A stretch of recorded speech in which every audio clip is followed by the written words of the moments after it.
they come out clean. What's up, everybody? Welcome back to Birds and the Buckets. I'm Rashad Milligan, joined here by my co-host Malik Brown. Malik, how are you doing today? Doing good, brother. Living good, feeling better always.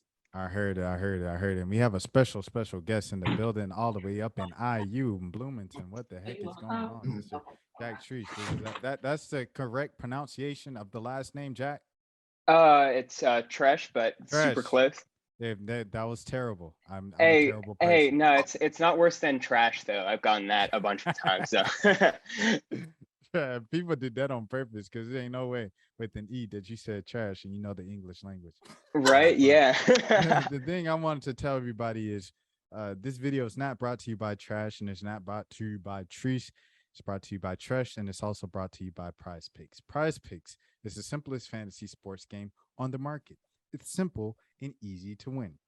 You can pick 2 to 5 players and win up to 10 times on any entry.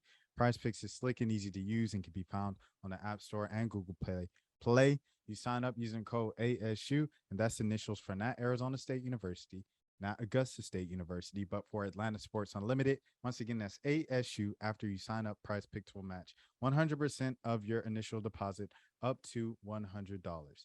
Now, Malik, you have Prize Picks up right there. Just how is the app looking? Hey man, I look. So MLB, baseball's been a big thing now. So we got MLB going on. I'm not a big baseball type of guy, but tonight I am. So I'm just gonna pick some people. So we got Frankie. I can't pronounce these names, y'all. Frankie Montez. We got Carlos Rodin, Mike Clevenger, Madison Bumgarner. I'm gonna pick 4 players. I'll pick 4 players. So we got projected strikeouts. I'm gonna just go more on all of them. Just go more on all of them. More. Like I said, I don't know these guys, but it's that simple. If you know the guys, you can help me, teach me. Look, we can all win together. We can win like a family, y'all. So it's pretty simple. You saw what I did. I pressed about 8 buttons and I'm here. All you got to do at the end is just place the entry and you're in. It's that simple. Shout out Madison Bumgarner. But yeah, I guess with that being said, we can get into this week's episode. It's been a couple of weeks since we've been going, not as long as the previous break that we took, the previous hiatus. Things that have happened in that time. Dejounte Murray played in the crossover finale, and it got cut short because the floors were wet. And Chet Holmgren, he hurt his foot in the process trying to guard LeBron James for some reason on a fast break. He was trying to prove Twitter that he was not thin enough, too thin to play in the NBA and succeed in the NBA. So he went up against LeBron and came down, hurt his foot. Now he's out for his rookie season. Dejounte Murray is all right. Fellas, I introduced this with the question of, do you think this was the last summer that we'll see super team and superstar runs in NBA Pro-Ams? Ooh, I'll dive right in. No, I actually don't think it is because first off, we had Trae. This is just from a Hawks standpoint, but we had Trae and Dejounte and John more on the West Coast doing those Pro-Ams over there, and of course DeAndre Hunter and Onyeka played in the AEBL league in Atlanta, but and there were of course more players that played just throughout, but Trae and Dejounte, some of the Hawks' very own guys who were in other states in these Pro-Ams didn't pull up to Atlanta. And that's there's no way that they're going to cut off their Pro-Ams without doing one in the ATL where, they're all together. But as far as especially the crossover, it's like Jamal Crawford has so many, Jamal Crawford is seemingly boys with a bunch of these, now stars. And they love running in the summer. And I don't expect just because of that one incident, which is really unfortunate. I wouldn't, maybe there's going to be some change in rules, but I think they're going to continue. I mean, you just saw it like today with the Rico Hines highlights coming out. It's kind of funny, like right after that entire discussion of, oh wow, like Jamal, this is your fault. And like Adam Silver is gonna shut down Pro-Ams forever for NBA players.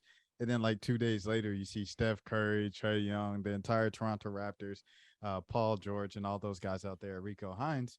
I just think it was kind of funny seeing that. So I don't know, man. Like you said, I think there might be a few more rules with certain players. I know Anthony Edwards, I heard that he couldn't, in his contract, he wasn't allowed to play during the summer and summer programs and stuff like that. But it would be interesting to see if more of that happens in contracts or with Adam Silver's rules or something. I don't know.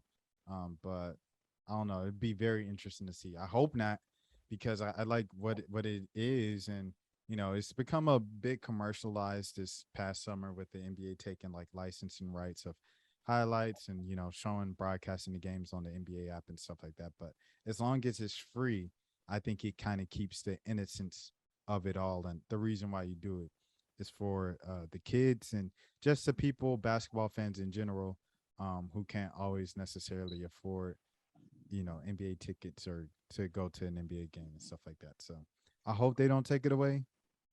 But if they did, I'm glad I got to watch Trae Young and John Collins in ABL a couple seasons ago. Malik, your turn. Yeah, I think like y'all said, I mean, it might be some different rules or something.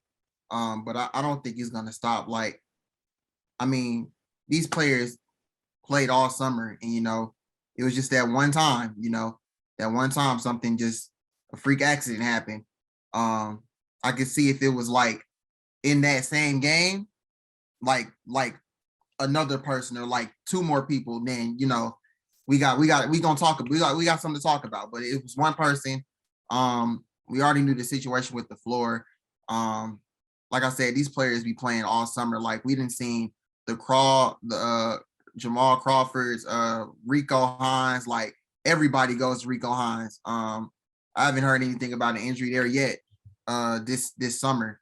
And yeah, just like ABL, like everybody just goes out and likes to hoop. Like it's kind of just like a workout, honestly. I mean, you just with different high profile players. I don't know why it just instantly like reminded me of just like I don't know, like Klay Thompson. Like he was about to come back in a workout. I think he tore his Achilles or tore his ACL the second time around. But like those things happen. Paul George. Paul George. Yeah. So like I said, those things happen, but I don't think it's gonna stop. I think the players are gonna keep playing, especially like people like Trae. Like Trae just loves to hoop, as we can see. Like we didn't see him in almost every like Pro-Am game or something like that. So I don't think he's gonna stop playing. But yeah, I think you're gonna keep going. Trae hasn't been to Dykeman, the Baltimore League, and Miami. I think those are the only major ones he hasn't been Yeah, to. he hasn't been to Miami. Yeah. Every other one, LA, Seattle, Atlanta. Yeah. So the Baltimore League, Miami, and New York. But yeah, I mean, I'm with both of you guys right there on that one. Uh, I think it's just kind of an interesting thing to see how it develops, whatever in the future summers and stuff like that as we go on. Speaking of Rico Hines, with Trae playing on the same team as Steph Curry and working out with Steph this summer, we saw DeAndre Hunter. Who was that? DeAndre Hunter or Cam Reddish? Might have been both of them last summer that was working out with Steph. Just first things first, if y'all refresh my memory, which one was it that worked out with Steph last summer? And I guess what do you guys see is important working with Steph this summer for Trae? I think it was Cam. Yeah, I'm with you on that one, Malik. It might have been Cam, but especially with Trae, supposedly having this bigger off-ball role this coming season, working with Steph is just, no matter how much experience Trae has off the ball before, it's Steph's just one of the greatest to ever do it, if not the greatest shooter. And there was someone, it was actually Trae's dad, Ray, tweeted, in response to those highlights with Steph about just paying attention to the footwork and using that to like something about like getting the shots up more efficiently, how like precise it is. And Steph obviously is going to help Trae a great amount with that, because catch and shoots have just become, when you have the right footwork, it's you can basically create hopefully someone should do this, is create a catch and shoot shot time, and see that players who don't have their footwork down all have much slower releases, and because that in that amount of time a defender can get out, like their percentages are just way worse. And so working with Steph, that's for Trae, just all of that is going to be great. Yeah, I think working with Steph is gonna be good for I was about to say Steph again, Trae. I mean, honestly, for what I've seen on the Rico Hines clip, Trae's still doing that thing where he sits like in the back and just waits until somebody passes him the ball and go to work. So I don't know if it's working yet. I hope. He has. Have you seen the clip? Like someone retweeted it today, where it was during the playoffs, the Miami series, where he's saying, "Yeah, I'm very good off the ball. Like I work, and like his dad said that too. And it's like the most puzzling thing. And he's like, maybe it's the system or something, but like I'm always good off the ball. Like, and I've watched Trae's, like I literally have written about Trae Young from the time he was 15 to now, and then every highlight. He's ball down. He plays the same way. Like he's always had the ball in his hands. He's always been like the shortest dude. Even at Norman, when he, he's playing like 5'11, power forwards, he's still the point guard. He still has the ball in his hands and dribbling and doing the Crawford, crossovers and stuff like that, driving to the lane. That's always been his game. So I don't know what this off-ball thing that he's talking about that he's so good at, that he just suddenly stopped when he got to the Atlanta Hawks. I don't know where it's at. If anyone can find the footage, they could send it to me. I'd apologize right now and tag Rayford and Trae. I'd do it right this second. Find a clip, because I don't know, because every single play, like Malik says, he brings the ball up, right? If he gets rid of the ball or if he can't get the ball, he's literally doing this behind the man who's face guarding him from half court, because that's how you have to guard Trae to shut him down. He's doing this until he gets the ball. If he doesn't get the ball and DeAndre Hunter fumbles the ball, does whatever he tries to do at the top of the key, or Kevin Huerter did it, long live Kevin Huerter in Atlanta. Then Trae just kind of stands there in the corner up there by the out of bounds line in the corner and the half court line. And he just he's plants there and he puts his arms down and he's like, it's like when the controller dies and he just goes. Exactly. And they might give him the ball if PJ Tucker stops face guarding him at the half court line and goes to play help defense, and then Trae gets the ball and then he comes back alive again. So this whole off ball thing that I've always been good at is just not the system. It doesn't make sense because every other player literally moves without the ball. So you're telling me the system says for all 9 players in the rotation, except for Trae Young, you move without the ball. Is that what you're telling me right now? So I don't know. And it's hilarious because his catch and shoot numbers are actually like really good. Like his catch and shoot numbers are really good when he, which is very at a minimum, has been at a minimum so far. When he is playing off ball, when he does, decide to do that, it's very, very efficient. So people are very optimistic about, when if he decides to, get into that off ball role, but he hasn't done it consistently.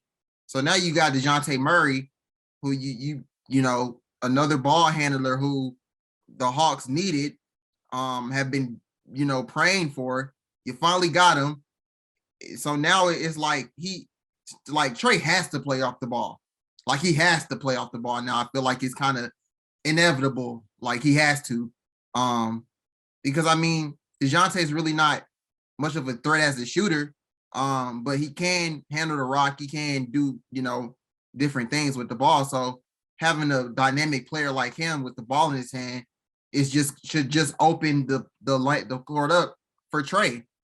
He just has to Yeah, play it right. That's it. I mean, and I would argue that on their side that it might have been partially the system or just the roster construction that really who is like, if we're consistently running sets for Trae off ball, which you could tell we tried to go to that this season, especially during the playoffs against Miami, because if Trae was bringing the ball up the court, they run the box in one and we're clamped because there's no one. They just clamp them. And the thing is like, we run sets where we have had them in the corner, but Bogey, I mean, really the best minutes that Trae has been off the ball this season were with DeLon Wright, because DeLon Wright is just more of a solid playmaker, takes the game slow, and it actually looked like they were doing things. They were incorporating, some off-ball screens to set up Trae. And when we're the Eastern Conference Finals run, the majority of the Hawks basketball before that, there was not really a playmaker next to Trae to set up Trae.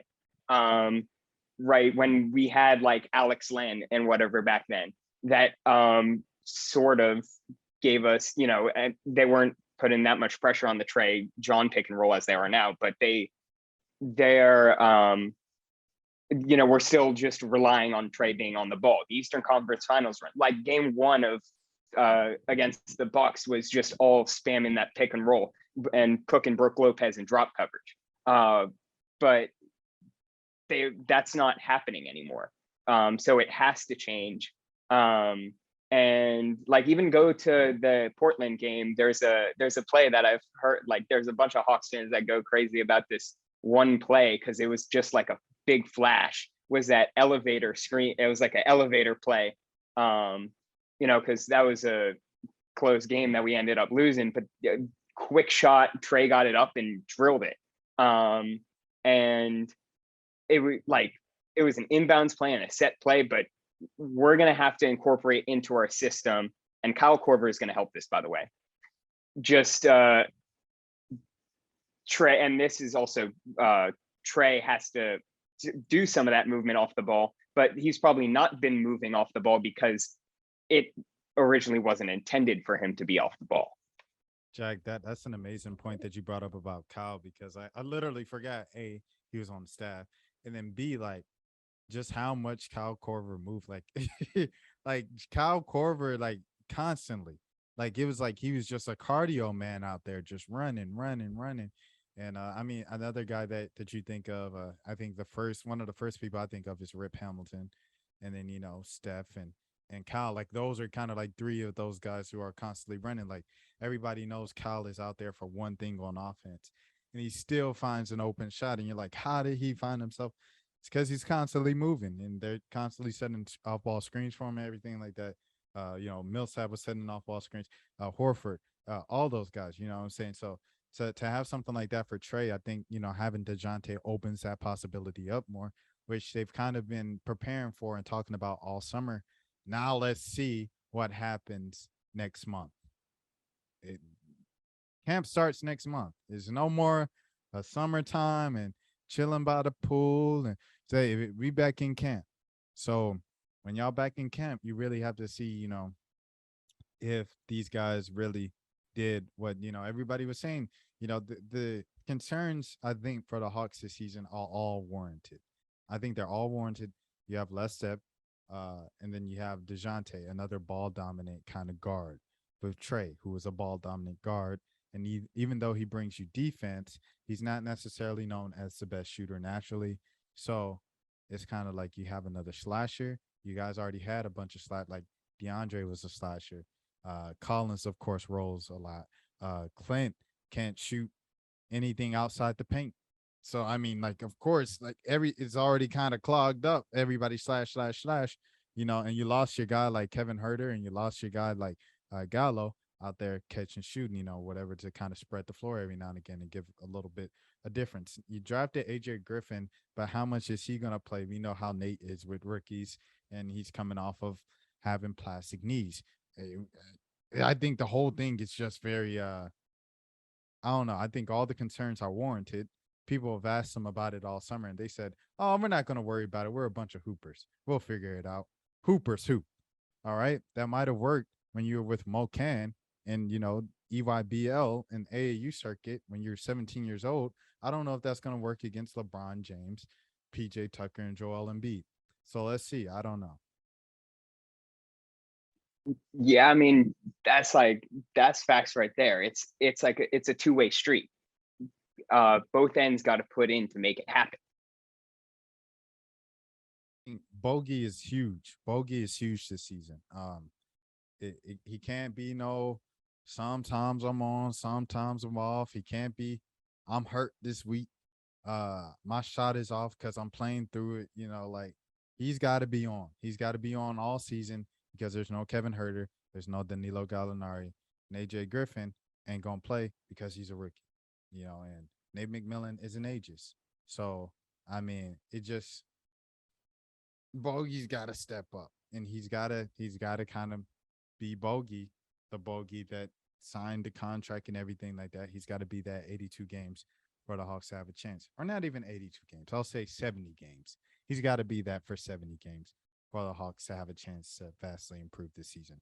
I don't know. I'm ready to see how they make it work, just like the rest of the critics want to see how it's gonna work.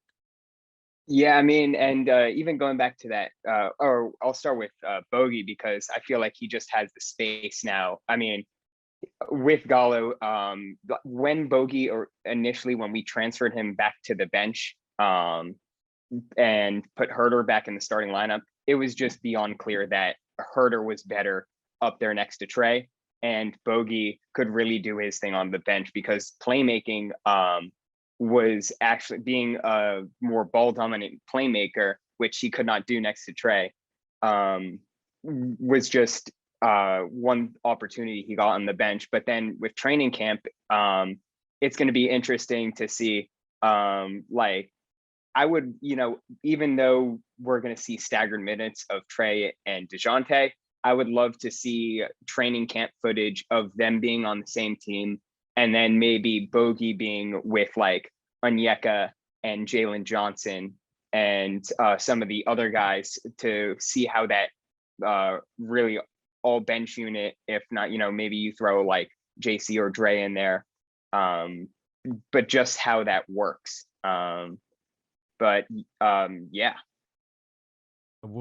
Jack, what do you think happens with Cooper this year? Do you think he signs with the Long Island Nets?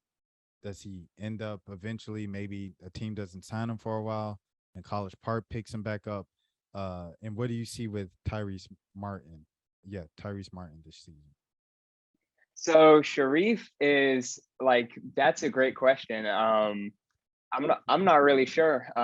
It was like kind of a surprising move that we kind of let him go. And unfortunate because just because he's like an Atlanta guy, right? But as far as Tyrese Martin, he's a guy that I think a lot of people are sleeping on. I mean, just the footage from, well, especially at UConn, but also you could see in the Pro-Am games that like this guy's a dog. Like this guy, like he's showing up, like he's communicating. He's got energy. He doesn't get like pushed around. He takes the game seriously, and it's something that we just needed, that kind of dog. Because I felt like that mentality kind of at times would slip away from our team. But I mean, he can get in the lane. He's a great on-ball defender. Like that's one thing people are sleeping on him about. But Like, I don't know how much playing time he's going to get, but I would love to see him out there. Do you think Jalen Johnson gets in the start in the rotation just period this season? 100%. Yeah. I think he's going to be our new backup 4. I would expect our, like, if this is, of course, Trae and Dejounte are going to be staggered at the 1, but if it's an all bench unit, because I also think people are sleeping on Aaron Holiday and just the duo of him and his brother Justin. So if we go out there with a lineup of I Aaron literally Holiday, forgot that those guys are on the team, and the guy from Mo Sacramento. Harkless. Yeah, Mo Harkless. I literally forgot all of those guys joined the Hawks. what, you I'm you, you think thinking, Herder just like disappeared? well, that's what it felt like. I mean, yeah, like it's just been such a crazy, like, you can tell it's just been such a crazy off season because on one end, like, we've made a ton of moves, but like when you get a guy like Dejounte and then you see what they did in the Drew League, you get hyped up and you forget that, like, they're only going to be playing, like, over the course of the season, like half the minutes. It's crazy, but no, Aaron and Justin, like, Aaron's, I think he's only like 25. He's young, and he's gonna bring that.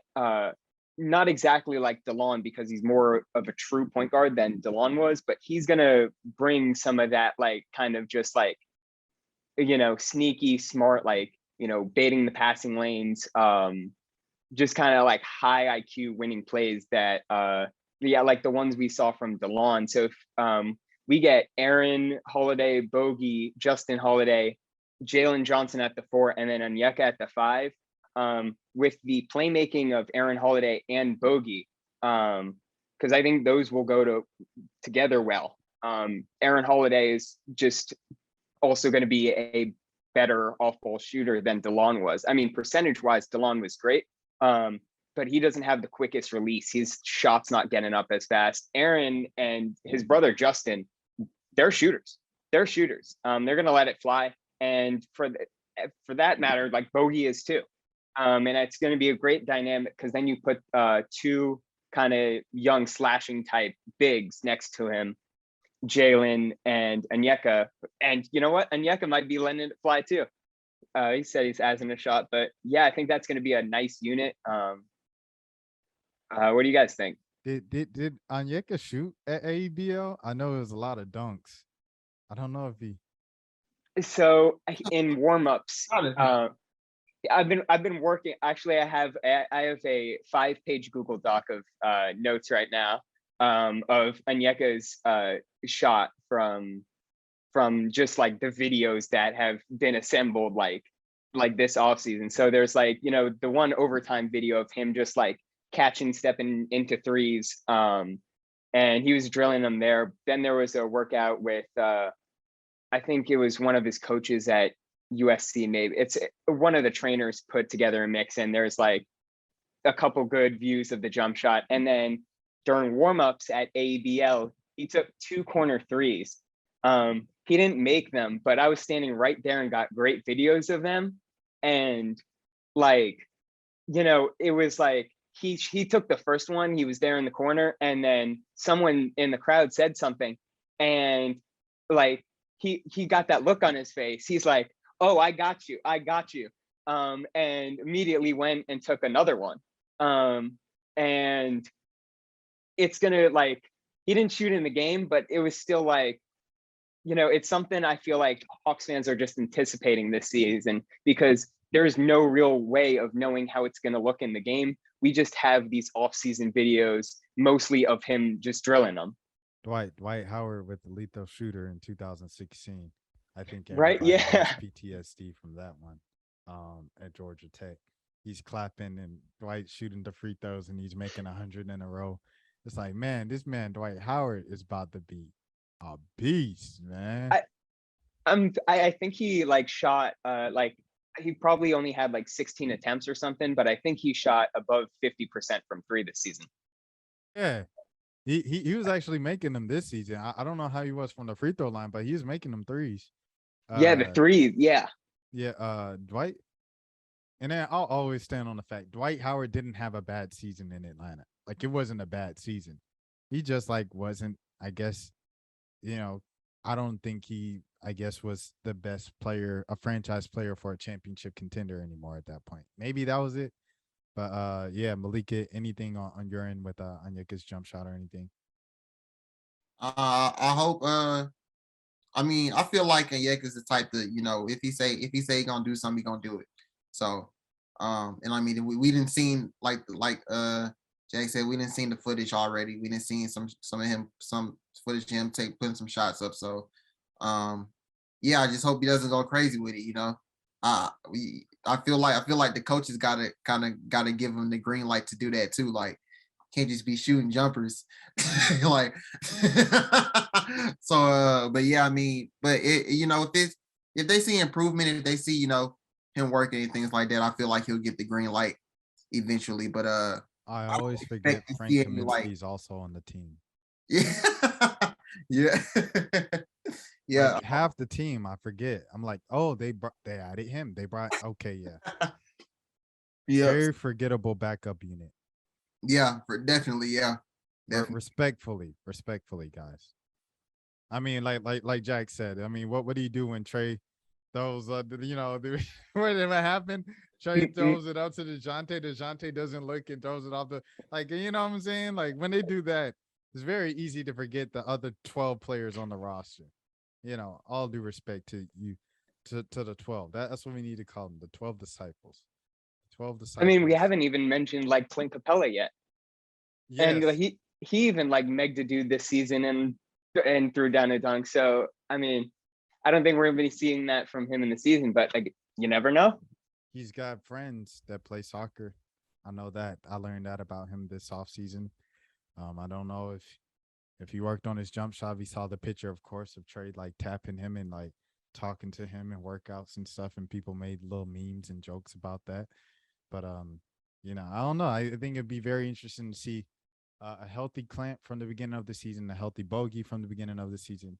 It'd just be interesting to see those things continue, Malik. I feel like we forgetting one person though. Hunter. I was thinking about him and his handle. He was working on his handle this summer. He was with according to Melo last week. videos. The MIDI. Right. And I feel like, I think Bogey is definitely like the X factor, but I think you can put Hunter there too, because it's like, this is kind of like a make or break season for him. Because, of course, earlier in the summer, they were talking about how they were so far apart on the contract. So at this point, he's betting on himself. So, I'm not expecting he already him. saw what happened with his buddy. Right. So this ain't no game. I know you seen the KD rumor. This ain't no game. Mess up one more time. Go out there, lose the ball out of bounds, and do like this. Look at your hands like that 2 more times. See what happened. You're gonna end up like your buddy. So I don't expect him. I don't expect him to play like he did the last time we saw him. The last time we saw him, he was just. I ain't never seen that from him in my life. Never.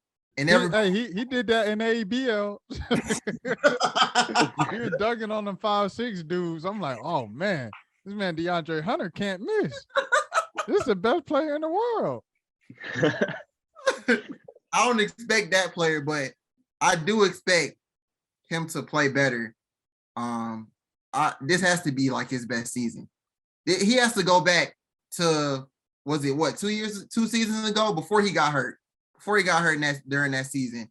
And he went on that crazy, like it was like a 20 game stretch or something like that. The COVID year. Yeah, and everybody was like, oh, DeAndre Hunter's the most consistent player on the team, blah, blah, blah. And then he got hurt, and it was like, dang.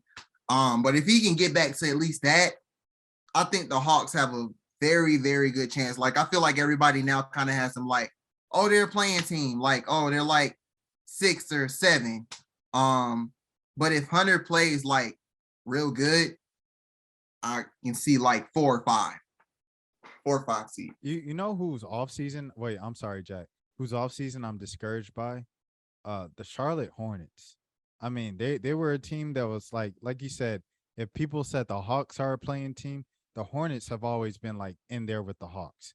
And this was the off season for them to take another leap, to ensure that you can keep LaMelo long term and stuff like that.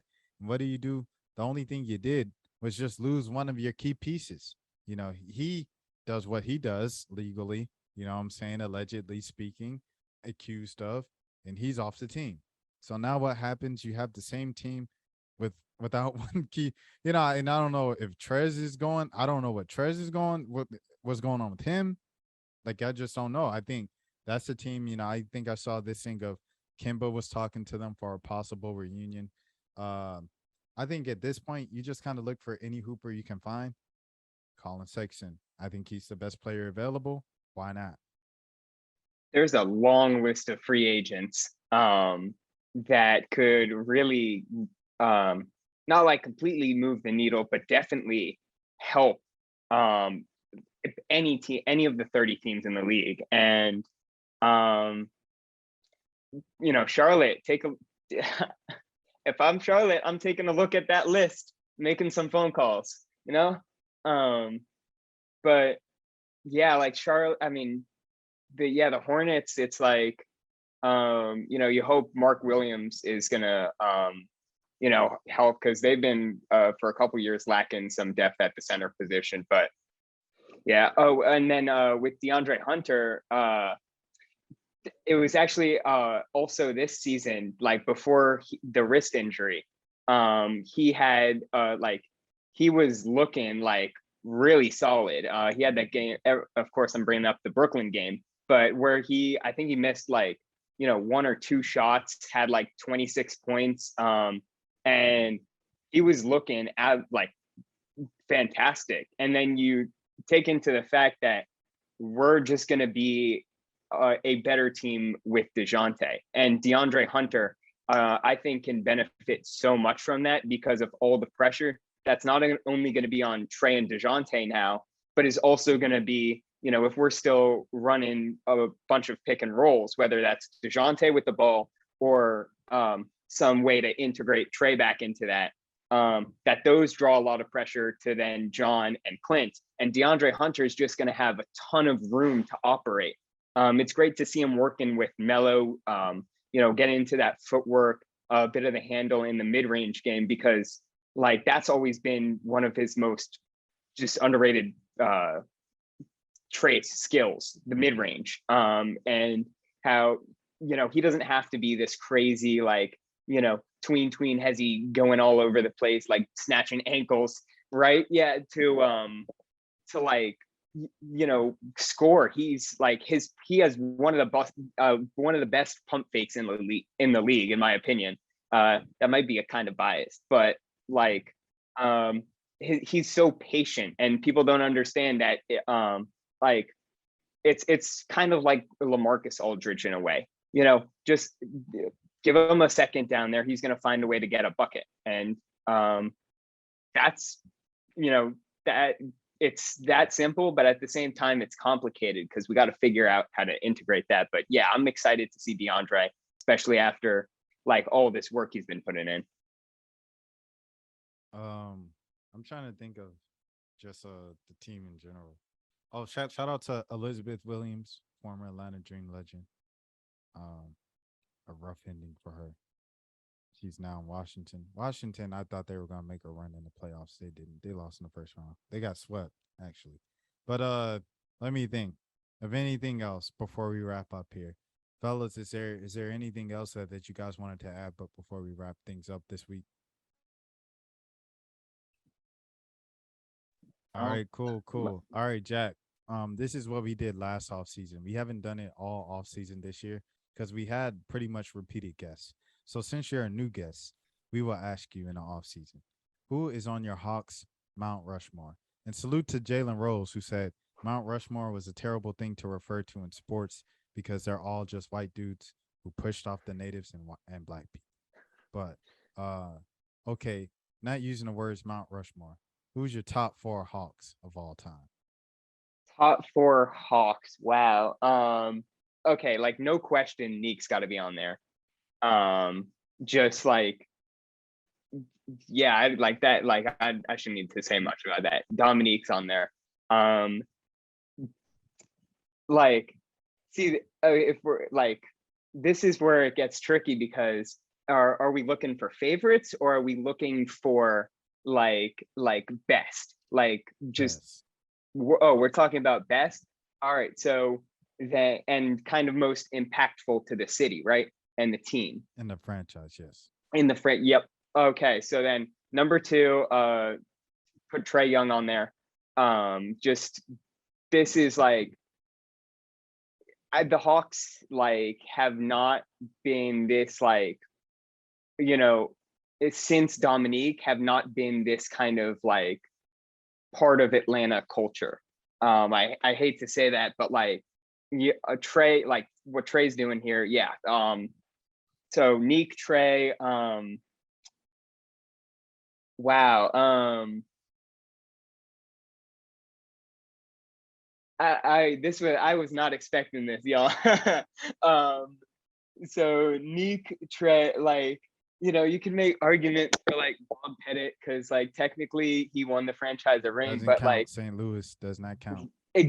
fair enough. Okay, so He also yeah, owned, I'm just kidding. He didn't. That was a joke. But no, like that's like no, it's a valid thing, like because this is the Atlanta Hawks now. And that St. was like Louis is not Atlanta. right.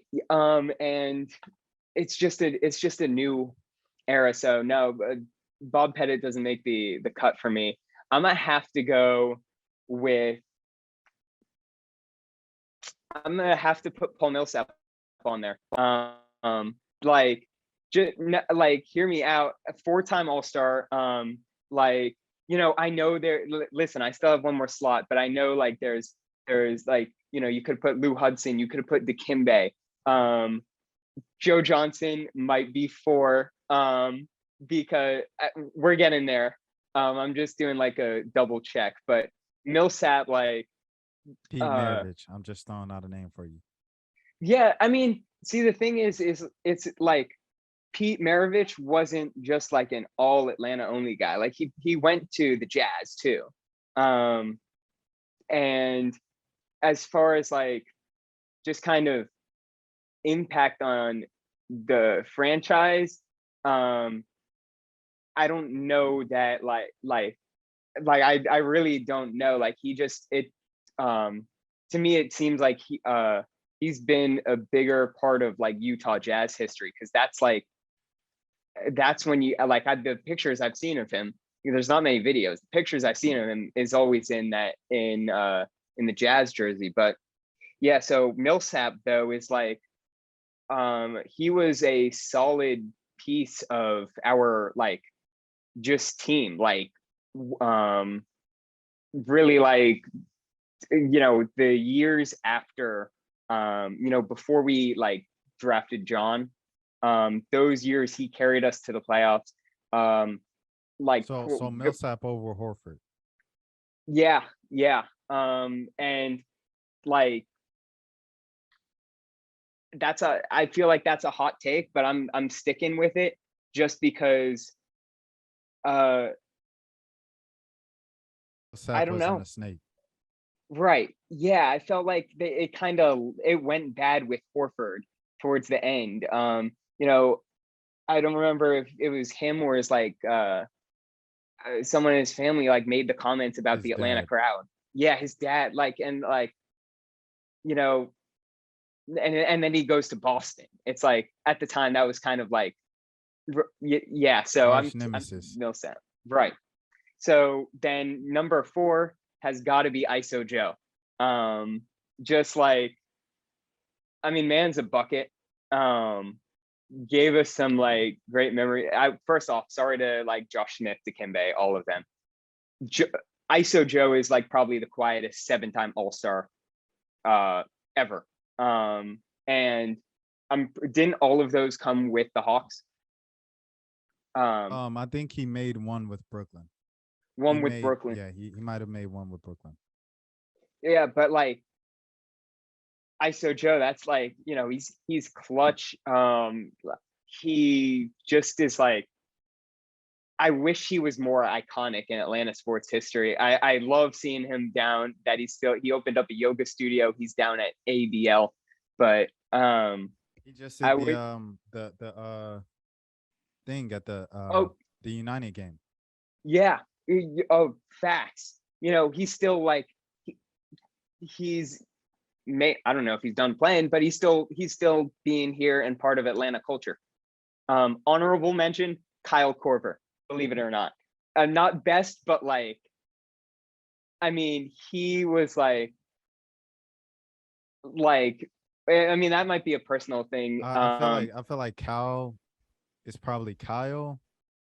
Matt I mean, Ryan. I'm trying to think. Anybody? Chipper Jones. Those are the Atlanta's 3 favorite white people of all time. yeah, I mean, like, it was, well, like, it was Millsap. And I mean, well, first off, you can't forget Pero-Antic, but no, like, that was a joke. I don't know. But Zaza Pachulia. Zaza, oh my gosh. No, but like Millsap and Corver, uh like honestly had probably, as a Hawks fan, like, because I was much younger, but like Millsap and Corver really had that impact on me that like sold me on like just becoming like absolutely dedicated, locked in all the time. Just because like I don't even know how to explain it. But the two of them, like, yeah, I'm curious. I don't know if we have time, but I'm curious to know like who were your guys for? I honestly can't remember mine, so I'll just make up one on the spot. I think I said Neek, Dikembe, Trae, and Joe. And then I think some weeks like I put Pete Maravich in there. Some weeks I might put like Horford in there, and so it just depends. But that's my 4 off top right now tonight. I know I had Joe. Joe and Meek were locks, I think. I think towards the end, I put Jeff Teague in there because he had won a ring eventually. So I put Jeff in there because Jeff is my guy. So I had Jeff, Joe, Meek.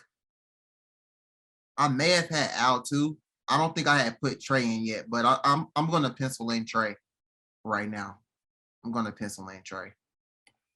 I think the Hawks definitely need to sign Joe to a 1-day contract, let him retire as a member of the Atlanta Hawks, and retire to number 2. Sure. I'm down for that. I am also very down. This is unrelated, but either the Hawks or the Raptors signing Vince Carter to just like get a good final game. It's probably never going to happen, but Vince went out like because COVID, like, but if he had one game, just like kind of like, Dirk had a game, Kobe had a game to do this. D Wade just had a game to like really give it one last go, like full send, and just like go get buckets, go put on a show. And the fact that we didn't get that from Vince is very upsetting. But with Joe too, I'm all like that number 2 should be retired. It's been used a couple times, but I agree with you on that one. Tyler Dorsey and Cooper, they both wore the number 2, so for sure it can be retired. Yeah. I mean, those are good points. Good points. It'd be interesting. I don't know if the Hawks, like, you got to think like, I think Miami like missed the playoffs that year. Wade's last year. Dallas missed the playoffs. And then of course the Lakers did. So those are all lottery teams, and they didn't have anything to lose those last games. The Hawks necessarily aren't in the same position they were in Vince Carter's last when the COVID happened, and I kind of liked how it ended with Deadman running into the locker room with the huge sanitizer bottle and everything like that. But I mean, like you said, I think it would be nice for him to have a one hoorah. But the thing is, he had like a farewell tour. everybody was like saying bye to him all season long. So he got his videos and tributes. So yeah, and he missed plenty of threes for the Hawks to kind of just have bad shooting percentage nights and stuff like that. So I think he got his shots off. He got his old man touring off. And then yeah. But with Joe, man, I think Joe definitely deserves something like that with Atlanta because I mean it's just cool to see him embrace Atlanta post, everything like that. And to still live here and stuff. But yeah, that's it. That's all I got. Everybody go around. Shout out your socials. Let people know where they can find you. All right, so yeah, just on Twitter at Jack_Tresh. And then big one here on YouTube, Hawksology. Like, yeah, that's where, I mentioned that 5-page Google Docs about just all the mechanics of Onyeka's jump shot. That video is coming out soon. But yeah, I appreciate you guys having me on. This was like really fun actually. And yeah, thank you guys. Thanks for coming on, man. Thank Go you. ahead, Malik. I just subbed, by the way. Hawksology just subbed. Make sure y'all get the sub. Y'all can find me, as always, past 2 years, _Malik ATL. It ain't changing anytime soon. Man, y'all know what it is, man. Y'all know what it is. On Twitter, Instagram, all that. At the real Ryan _Howard _RO. And if they come out clean.